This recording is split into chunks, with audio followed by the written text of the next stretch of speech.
us We tonight. needed a well-pitched game. You know, we had bullets down the pen, but no, Bud was really good.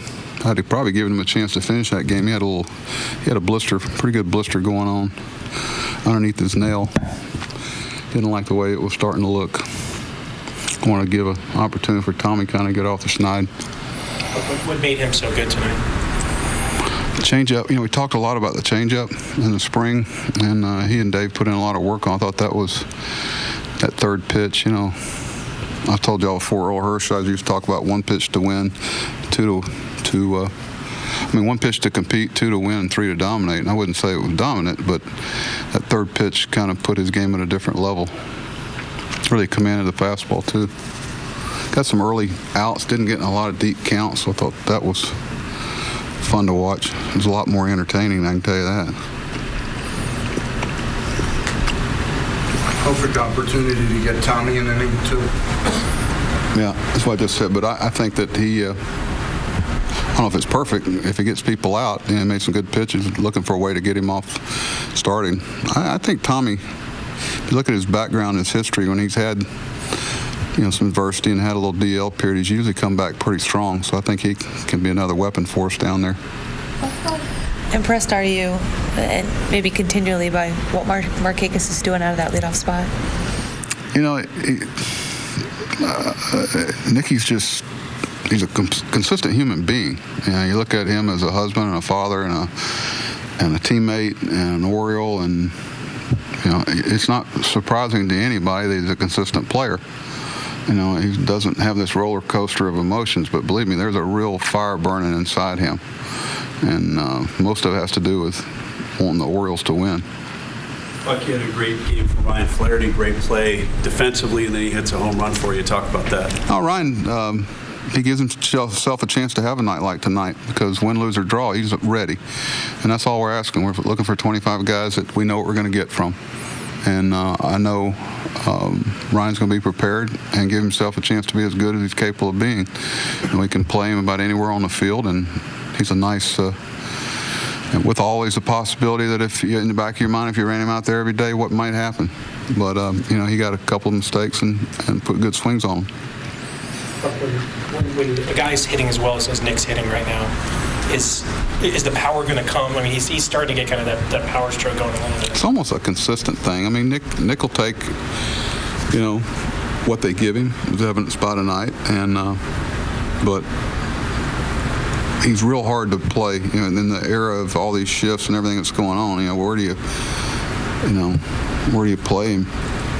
It's hard, and you're always trying to find a little advantage, but it's if you get the ball in the wrong place. There's not just one way to pitch him and one way to stay. You can't stay in all the time. You can't stay away. You can't go up.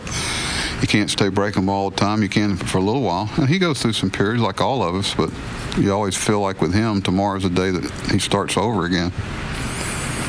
It's kind of like years ago with Tony Gwynn, we gave up.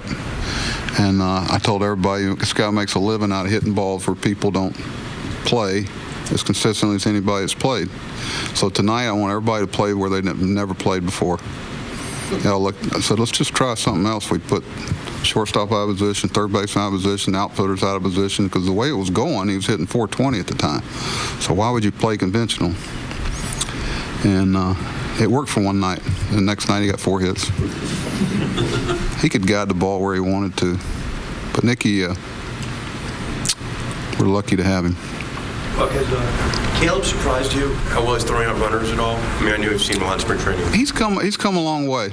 If I showed you some reports through his development as a player, you'd probably be a little, be a lot different than what he is now. There's some late bloomers. I say all the time. Sometimes, especially catchers in that 27 to 31 range, start kind of figuring it out if they have the want to, and he did. And, Donnie Warner and John and himself have worked on a lot of things, most to do with your footwork. You can't just receive the ball here and arm strength at the second. You've got to cheat a little bit with your feet, and that's what a lot of people miss about Wieters. Wieters got the best cheat feet in baseball.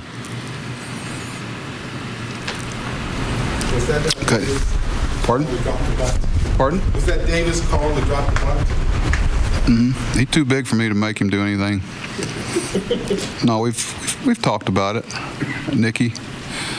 And I think it's something we hope to take better advantage of our guys' skills. Now, if he gets going on another role like he's capable of, I don't know how good an idea that'll be. But, you look at it. He had 50 home runs last year, whatever it was. Say you hit 30 in a year. What percentage of your plate appearance are those 30 home runs? If you hit 30, you're considered to have big power, right?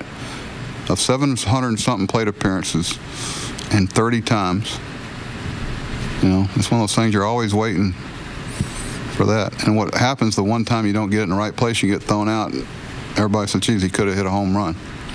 But it does a lot for a club, I think, mentally and emotionally when a player kind of sacrifices a little bit of one part of the game to do something for the team. There's something to be said for that.